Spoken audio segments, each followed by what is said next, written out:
Hi hello ನಮಸ್ಕಾರ. Welcome back to my YouTube channel. ಯಾರೆಲ್ಲ ಹೊಸ್ದಾಗಿ ನಮ್ಮ ಯೂಟ್ಯೂಬ್ ಚಾನಲ್ನ ನೋಡ್ತಾ ಇದ್ದೀರೋ ಬೇಗ ಬೇಗ ಸಬ್ಸ್ಕ್ರೈಬ್ ಮಾಡ್ಕೊಳ್ಳಿ. ಇವತ್ತಿನ ಸ್ಪೆಷಲ್ ಊಟ ಏನಪ್ಪ ಅಂದರೆ ಮೀನು ಸಾರು ರಾಗಿ ಮುದ್ದೆ. ಆಹಾ ಎಂಥ ಕಾಂಬಿನೇಷನ್ ಅಲ್ವಾ. ಮೀನು ಸಾರು ಊಟ ನಿಮಗೂ ಇಷ್ಟನಾ? ನಿಮ್ಮ ಫೇವ್ರೇಟ್ ಮೀನು ಸಾರು ಊಟ ಆಗಿದ್ದರೆ ಲೈಕ್ ಮಾಡಿ. ಬನ್ನಿ, ಆಗಿದ್ದರೆ ಮೀನು ಸಾರನ್ನ ಯಾವ ರೀತಿ ಮಾಡೋದು ಅಂತ ಹೇಳಿ ತೋರಿಸ್ತೀನಿ. ನಮ್ಮೂರಲ್ಲಿ ಇವತ್ತು ಮೀನು ಹಿಡಿತಾ ಇದ್ದಾರೆ ಅಂತ ಯಾರೋ ಹೇಳಿದ್ರು. ಹಾಗಾಗಿ ನಮ್ಮ ಅಪ್ಪಾಜಿ ಬೆಳಗ್ಗೆನೆ ಹೋಗ್ಬಿಟ್ಟು 2.5 kg ಮೀನು ತೊಗೊಂಬಂದಿದ್ದೆ. ಕ್ಲೀನಾಗಿ ತೊಳೆದು ನೀಟಾಗಿ ಕಟ್ ಮಾಡಿ ಒಂದು ಈರುಳ್ಳಿನ ಜಜ್ಜಿಬಿಟ್ಟು ಅದರೊಳಗಡೆ ಹಾಕಿದ್ದಾರೆ, ಸ್ಮೆಲ್ ಬರ್ದಂಗಿರಲಿ ಮೀನು ಅಂತ ಹೇಳ್ಬಿಟ್ಟು. 2.5 kg ಮೀನಲ್ಲಿ ಎಲ್ಲ ಕ್ಲೀನ್ ಮಾಡಿ ಆದಮೇಲೆ 2 kg ಮೀನು ಸಿಕ್ಕಿದೆ, ಕಟ್ ಮಾಡಿ ತೊಳೆದಿಟ್ಟಿರೋದು. ಅದಕ್ಕೆ ನಾವು ಇಲ್ಲಿ ಖಾರಕ್ಕೆ ರೆಡಿ ಮಾಡ್ಕೊಂಡಿದ್ದೀವಿ. 4 ಈರುಳ್ಳಿ ತೊಗೊಂಡಿದ್ದಾರೆ, 5 ಬೆಳ್ಳುಳ್ಳಿ ತೊಗೊಂಡಿದ್ದಾರೆ, ಆಮೇಲೆ ಅರ್ಧ ಕಟ್ಟು ಕೊತ್ತಂಬರಿ ಸೊಪ್ಪು, ಒಂದು ಸ್ವಲ್ಪ ಪುದೀನ ಸೊಪ್ಪು ತೊಗೊಂಡಿದ್ದೀವಿ. ಈ ಮೀನು ಸ್ವಲ್ಪ ಇತ್ತು ಅಂದಿದ್ರೆ ಎಲ್ಲದೂ ಒಂದಕ್ಕೆ ಹಾಕ್ಕೊಂಡು ರುಬ್ಕೊಳ್ತಾ ಇದ್ವಿ. ಈ ಸಲ ಸ್ವಲ್ಪ ಜಾಸ್ತಿ ಇರೋದ್ರಿಂದ ನಾವು ಸಪ್ರೇಟಾಗಿ ರುಬ್ಕೊತಾ ಇದ್ದೀವಿ. ಇಲ್ಲಿ ನೋಡ್ತಾ ಇರ್ಬೋದು ನೀವು, 4 ಚಮಚ ನಾವು ಖಾರದ ಪುಡಿ ತೊಗೊಂಡಿದ್ದೀವಿ, ಮತ್ತು 5 ಚಮಚ ಧನಿಯಾ ಪುಡಿ ತೊಗೊಂಡಿದ್ದೀವಿ, ಮತ್ತು ತೆಂಗಿನಕಾಯಿ ತೊಗೊಂಡಿದ್ದೀವಿ, ಮತ್ತು ಹುಣಸೆಹಣ್ಣೆ ಮೈನ್ ಇಂಗ್ರೀಡಿಯೆಂಟು ಈ ಸಾಂಬಾರಿಗೆ. ಇದಕ್ಕೆ ಸ್ವಲ್ಪ ಚಕ್ಕೆ ಮಸಾಲೆನೂ ತೊಗೊಂಡಿದ್ದಾರೆ ನಮ್ಮಮ್ಮ. ಹಾಗಾಗಿ ಹುಣಸೆಹಣ್ಣು ನಾವು ಟೊಮೊಟೊ ಬಳಸೋದಿಲ್ಲ ಸಾಂಬಾರಿಗೆ. ಮೀನು ಸಾರಿಗೆ ಹುಣಸೆಹಣ್ಣು ಹಾಕಿ ಮಾಡೋದ್ರಿಂದ ಎಷ್ಟು ಚೆನ್ನಾಗಾಗುತ್ತೆ ಸಾಂಬಾರು ಅಂತ ಅಂದರೆ ಸಿಕ್ಕಾಬಟ್ಟೆ ಚೆನ್ನಾಗಾಗುತ್ತೆ. ನೀವು ಒಂದ್ಸಲ ಟ್ರೈ ಮಾಡಿ. ಹುಣಸೆಹಣ್ಣು ಹಾಕಿ, ಟೊಮೊಟೊ ಹಾಕಬೇಡಿ. ಟೊಮೊಟೊ ಹಾಕಿದ್ರೆ ಸ್ವಲ್ಪ ನೀರು ಥರ ಆಗೋಗ್ಬಿಡುತ್ತೆ ಸಾಂಬಾರು. ಗಟ್ಟಿಗೆ ಬರಬೇಕು ಅಂದರೆ ಹುಣಸೆಹಣ್ಣು ಹಾಕಬೇಕು, ಮತ್ತು ಟೇಸ್ಟಿಗೂ ಚೆನ್ನಾಗಿರುತ್ತೆ ಹುಣಸೆಹಣ್ಣು. ಸಾಂಬಾರಿಗೆ ಅಂತ ರೆಡಿ ಮಾಡ್ಕೊಂಡಿದ್ವಲ್ಲ, ಈರುಳ್ಳಿ, ಬೆಳ್ಳುಳ್ಳಿ, ಕೊತ್ತಂಬರಿ ಸೊಪ್ಪು, ಪುದೀನ ಸೊಪ್ಪು, ಅದನ್ನೆಲ್ಲನೂ ಹಾಕಿ ಸ್ವಲ್ಪ ಫ್ರೈ ಮಾಡ್ಕೋಬೇಕು. ಫ್ರೈ ಮಾಡುವಾಗ ಸ್ವಲ್ಪ ನಾವು ಶುಂಠಿನೂ ಬಳಸ್ತಾ ಇದ್ದೀವಿ. ಈ ಶುಂಠಿ ಇದೆಲ್ಲ ಬಳಸೋದ್ರಿಂದ ಸಾಂಬಾರು ಟೇಸ್ಟ್ ಚೆನ್ನಾಗಾಗುತ್ತೆ. ಇದು ಫ್ರೈ ಮಾಡಿ ಇನ್ನೂ ರುಬ್ಬಿ ಹಾಕೋದ್ರಿಂದ ಅಂತೂ ಸಾಂಬಾರು ಟೇಸ್ಟ್ ಯಾವ ಲೆವೆಲಿಗಿರುತ್ತೆ ಅಂದರೆ ನೀವು ಒಂದ್ಸಲ ಟ್ರೈ ಮಾಡಿ ನೋಡಿ. ಈ ಥರ ಮಾಡ್ತೀವಿ ನಾವು. ಇದಕ್ಕೆ 1 ಸ್ಪೂನ್ ಅರಶಿನೂ ಹಾಕ್ತಾ ಇದ್ದಾರೆ ಅಮ್ಮ. ಖಾರ ರುಬ್ಕೊಳ್ತೀವಿ. ಇದನ್ನೆಲ್ಲ ಸ್ವಲ್ಪ ತಣ್ಣಗಾದ್ಮೇಲೆ ಖಾರ ರುಬ್ಕೋಬೇಕಾಗುತ್ತೆ. ಇನ್ನು ಮೀನು ಸಾರು ಅಂತ ಅಂದರೆ ನನಗಂತೂ ತುಂಬ ಇಷ್ಟ. ಹಾಗಾಗಿನೇ ಮೀನು ಹಿಡಿತಾ ಇದ್ದಾರೆ ಅಂತ ಗೊತ್ತಾದ ತಕ್ಷಣ ನಮ್ಮ ಅಪ್ಪಾಜಿ ಹೋಗಿ ಮೀನು ತೊಗೊಂಬಂದಿದ್ದಾರೆ. ಇನ್ನು ಈರುಳ್ಳಿ ಫ್ರೈ ಮಾಡಿದ್ದಾಯಿತು, ಕೊತ್ತಂಬರಿ ಸೊಪ್ಪು, ಪುದೀನ ಸೊಪ್ಪನ್ನು ಫ್ರೈ ಮಾಡ್ತಾ ಇದ್ದಾರೆ. ಮಿಕ್ಕಿರೋ ಮಸಾಲೆಗಳ್ನು ಕೂಡ ಇದ್ರೊಳಗಡೆನೇ ಹಾಕ್ಬಿಟ್ಟು ಅಮ್ಮ ಫ್ರೈ ಮಾಡ್ತಾ ಇದ್ದಾರೆ. ತೆಂಗಿನಕಾಯಿ ಇದೆಲ್ಲ ಹುರಿದು ಮಾಡೋದ್ರಿಂದ ಎಷ್ಟು ಚೆನ್ನಾಗಾಗುತ್ತೆ ಸಾಂಬಾರು ಅಂತ ಅಂದರೆ, ಕೆಲವೊಬ್ಬರು ಹುರಿಯೋದೇ ಇಲ್ಲ, ಹಂಗಂಗೆ ಹಾಕ್ಕೊಂಡು ಮಾಡಿಬಿಡ್ತಾರೆ. ಹಸಿ ಥರ ಸ್ಮೆಲ್ ಬರ್ತಾ ಇರುತ್ತೆ. ಆಮೇಲೆ ಟೇಸ್ಟಿನೂ ಸ್ವಲ್ಪ ಕಡಿಮೆ ಆಗಿರುತ್ತೆ. ಈ ರೀತಿ ಹುರಿದು ಮತ್ತು ಸ್ವಲ್ಪ ತಣ್ಣಗಾದ್ಮೇಲೆ ರುಬ್ಬಿ ಮಾಡೋದ್ರಿಂದ ಎಷ್ಟು ಚೆನ್ನಾಗಾಗುತ್ತೆ ಸಾಂಬಾರು ಅಂತ ಅಂದರೆ ನೀವು ಒಂದ್ಸಲ ಟ್ರೈ ಮಾಡಲೇಬೇಕು ಫ್ರೆಂಡ್ಸ್. ಈ ಥರ ಒಂದ್ಸಲ ಮಾಡಿ ನೋಡಿ, ನೀವೇ ಹೇಳ್ತೀರಾ ಈ ಮಾಡಿದ್ದು ಚೆನ್ನಾಗಿತ್ತು ಅಂತ ಹೇಳ್ಬಿಟ್ಟು. ಉರಿನ ಲೋ ಫ್ಲೇಮಲ್ಲಿ ಇಟ್ಕೊಂಡು ನಿಧಾನಕ್ಕೆ ಉರಿಯೋದ್ರಿಂದನೂ ಕೂಡ ಅದೆಲ್ಲ ನೀಟಾಗಿ ಸ್ವಲ್ಪ ಬಾಡುತ್ತೆ. ತೆಂಗಿನಕಾಯಿ ಎಲ್ಲ ಬಾಡಿ ಆದಮೇಲೆ ಈ ರೀತಿಯಾಗಿ ತಗೊಂಡು ಒಂದೊಂದೇ ಮಸಾಲೆನ ಮಿಕ್ಸಿ ಜಾರ್ಗೆ ಹಾಕ್ಕೊಂಡು ರುಬ್ಬಬೇಕಾಗುತ್ತೆ.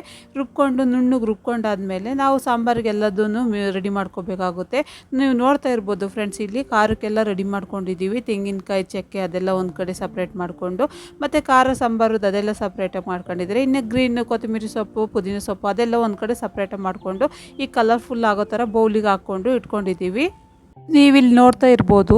ಇನ್ನು ಸಾಂಬಾರು ಮಾಡಬೇಕು ಅಂತ ಹೇಳ್ಬಿಟ್ಟು ಸ್ಟವ್ನ ಹಚ್ಬಿಟ್ಟು ಒಂದು ತಪ್ಪಲಿನ ಇಟ್ಬಿಟ್ಟು ಎಣ್ಣೆ ಬಿಟ್ಟು ಕಾಯಕ್ಕೆ ಇಟ್ಟಿದ್ದೀವಿ.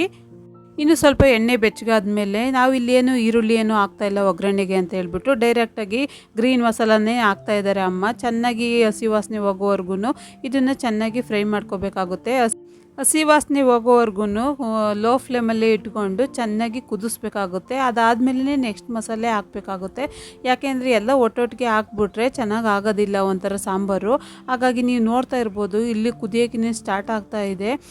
ಅದು ಆಮೇಲೆ ನೀರನ್ನು ಕೂಡ ಅಷ್ಟೇ ಕನ್ಸಿಸ್ಟೆನ್ಸಿ ನೋಡಿಕೊಂಡು ಸಾಂಬಾರಿಗೆ ನೀರು ಹಾಕಬೇಕಾಗುತ್ತೆ. ನೆಕ್ಸ್ಟ್ ಚಕ್ಕೆ ಮಸಾಲೆದು ಹಾಕ್ತಾ ಇದ್ದಾರೆ ನೋಡಿ, ತೆಂಗಿನಕಾಯಿ ಚಕ್ಕೆ ಮಸಾಲೆ ರುಬ್ಕೊಂಡಿದ್ವಲ್ಲ ಅದನ್ನು ಹಾಕ್ತಾ ಇದ್ದಾರೆ ಅಮ್ಮ. ಆಮೇಲೆ ಅದನ್ನು ಸಹ ಇದೇ ರೀತಿ 1-2 ನಿಮಿಷ ಚೆನ್ನಾಗಿ ಕುದಿಬೇಕು. ಕುದ್ಮೇಲೆ ಸಾಂಬಾರು ನೀಟಾಗಿ, ಆಮೇಲೆ ಅದ್ರ ಘಮ ಆಗಲಿ ನೀಟಾಗಿ ಬರೋಕ್ಕೆ ಸಾಧ್ಯ. ಮೀನು ಸಾರು ಯಾವಾಗಲೂ ಗಟ್ಟಿಗೆ ಇರಬೇಕು. ತೆಳ್ಳಗಾಯ್ತು ಅಂತ ಅಂದ್ಬಿಟ್ರೆ, ನೀರು ಜಾಸ್ತಿ ಹಾಕ್ಕೊಂಡು ತೆಳ್ಳಗಾಯಿತು ಅಂತ ಅಂದರೆ ಚೆನ್ನಾಗಿ ಆಗೋದೇ ಇಲ್ಲ. ಹಾಗಾಗಿ ಗಟ್ಟಿಗಿದ್ರೇ ಚೆನ್ನಾಗಿರುತ್ತೆ ಮೀನು ಸಾರು. ಅದಾದಮೇಲೆ ನೋಡಿ, ಇಲ್ಲಿ ಉಪ್ಪು ಹಾಕ್ತಾ ಇದ್ದಾರೆ. ಉಪ್ಪು ಇದು ಮಸಾಲೆಗೆ ಹಾಕಿ ಅದೆಲ್ಲ ಚೆನ್ನಾಗಿ ಮಿಕ್ಸ್ ಆದಮೇಲಂತೂ ಟೇಸ್ಟ್ ನೋಡಿಕೊಂಡು ನಾವು ಉಪ್ಪು ಹಾಕಬೇಕಾಗುತ್ತೆ. ನಾವು ಮೀನು ಸಾರು ಮಾಡುವಾಗೆಲ್ಲ ಇದೇ ಥರನೇ ಮಾಡ್ತೀವಿ. ಅಂದರೆ ಸಪ್ರೇಟಾಗಿ ಖಾರ ಎಲ್ಲ ರುಬ್ಕೊಂಡು ಮಾಡೋದ್ರಿಂದ ನಮಗೊಂದು ಅಳತೆ ಸಿಗುತ್ತೆ. ಮತ್ತು ಎಲ್ಲ ಒಟ್ಟಿಗೆ ಹಾಕ್ಕೊಂಡು ಮಾಡೋದ್ರಿಂದ ಅದು ಎಷ್ಟಾಯಿತೋ ಏನೋ ಕಡಿಮೆ ಆಗುತ್ತೇನೋ ಅನ್ನೋ ಒಂದು ಡೌಟ್ ಇರುತ್ತೆ. ಅದು ಈ ಥರ ಆಗೋದಿಲ್ಲ ಇದರಲ್ಲಿ. ಹೀಗೆ ಸಪ್ರೇಟ್ ಮಾಡಿಕೊಂಡು ಆಮೇಲೆ ತಿಕ್ನೆಸ್ಸು ಸಾಂಬಾರ್ದು ನೋಡಿಕೊಂಡು ನಾವು ನೀರೆಲ್ಲ ಹಾಕ್ಕೊಂಡು ಮಾಡೋದ್ರಿಂದ ಚೆನ್ನಾಗಾಗುತ್ತೆ. ನೀವು ನೋಡ್ತಾ ಇರ್ಬೋದು ಫ್ರೆಂಡ್ಸ್, ಇಲ್ಲಿ ಕುದೀತಾ ಇದೆ ಆಲ್ರೆಡಿ ಸಾಂಬಾರು. ಖಾರ ಸಾಂಬಾರದೆಲ್ಲ ಹಾಕಿ ಕುದಿಸ್ತಾ ಇದ್ದೀವಿ. ಇದಕ್ಕೆ ಇನ್ನೇನು ಕುದ್ಮೇಲೆ ಜಾಸ್ತಿ ಹೊತ್ತು ಬಿಡೋಂಗಿಲ್ಲ. ಒಂದು 5-10 ನಿಮಿಷ 5-10 ನಿಮಿಷದಲ್ಲಿ ಕುದ್ದಾದ್ಮೇಲೆ ಮೀನುಗಳ್ನು ಸಹ ಇದರೊಳಗಡೆ ಸೇರಿಸ್ಬೇಕಾಗುತ್ತೆ. ಈ ರೀತಿಯಾಗಿ ಮಧ್ಯೆ ಒಂದೊಂದ್ಸಲ ಕೈ ಆಡ್ತಿರ್ಬೇಕಾಗುತ್ತೆ, ಇಲ್ಲಾಂದರೆ ತಳ ಹಿಡಿದ್ಬಿಡುತ್ತೆ ಸಾಂಬಾರು. ಈ ಥರ ಕೈ ಆಡೋದ್ರಿಂದನೂ ಚೆನ್ನಾಗಿ ಆಗುತ್ತೆ. ನೋಡಿ, ಮೀನೆಲ್ಲ ತೊಳ್ಕೊಂಡು ಇಟ್ಕೊಂಡಿದ್ದಾರೆ. ಅದು ಫೈನಲಿ ಸಾಂಬಾರು ರೆಡಿಯಾಗಿದೆ. ಇದರೊಳಗಡೆ ಒಂದೊಂದೇ ಫಿಶ್ನ ಅದರೊಳಗಡೆ ಸೇರಿಸ್ಬೇಕಾಗುತ್ತೆ. ನಮ್ಮಮ್ಮ ನೋಡಿ ಈ ಥರ ಸೇರಿಸ್ತಾ ಇದ್ದಾರೆ. ಇದಕ್ಕೆ ಜಾಸ್ತಿ ಅಂದರೆ ಲೋ ಫ್ಲೇಮಲ್ಲೇ ಇಟ್ಕೊಂಡು ಈ ರೀತಿ ಸೇರಿಸೋದ್ರಿಂದ ಸಾಂಬಾರು ಚೆನ್ನಾಗಾಗುತ್ತೆ ಮತ್ತು ಅದು ತುಂಬಾ ಬೆಂದು ಹೋಗೋದಿಲ್ಲ ಮಾಂಸ. ಸಾಂಬಾರು ಕನ್ಸಿಸ್ಟೆನ್ಸಿನೂ ಕರೆಕ್ಟಾಗಿದೆ ಫ್ರೆಂಡ್ಸ್. ಸಾಂಬಾರಿಗೆ ಮೀನು ಪೀಸ್ಗಳನ್ನ ಎಲ್ಲ ಸೇರಿಸಿದಾದ್ಮೇಲೆ ಪದೇ ಸೌಟ್ ಹಾಕ್ಬಿಟ್ಟು ಕೈ ಆಡೋಕ್ಕೆ ಹೋಗಬಾರ್ದು. ಒಂದ್ಸಲ ಸೈಡಿಂದ ಕೈ ಆಡಿಸ್ಬಿಟ್ಟು ಇಟ್ಬಿಟ್ರೆ ಆಗೋಗುತ್ತೆ ಫ್ರೆಂಡ್ಸ್. ನೋಡಿ, ಫೈನಲಿ ಮೀನು ಸಾರು ಕೂಡ ರೆಡಿ ಆಯಿತು ನಮ್ಮ ಮನೆಯಲ್ಲೂ. ನಿಮಗೆ ಈ ಮೀನು ಸಾರು ರೆಸಿಪಿ ಇಷ್ಟ ಆಯ್ತಲ್ವ ಫ್ರೆಂಡ್ಸ್? ಇಷ್ಟ ಆಯಿತು ಅಂತ ಹೇಳಿ ನಾನು ಭಾವಿಸ್ತೀನಿ. ತುಂಬ ಈಸಿಯಾಗಿ ಟೇಸ್ಟಿಯಾಗಿ ಈ ರೀತಿಯಾಗಿ ಮೀನು ಸಾರು ರೆಸಿಪಿನ ನೀವು ಒಂದ್ಸಲ ಟ್ರೈ ಮಾಡಿ ಫ್ರೆಂಡ್ಸ್.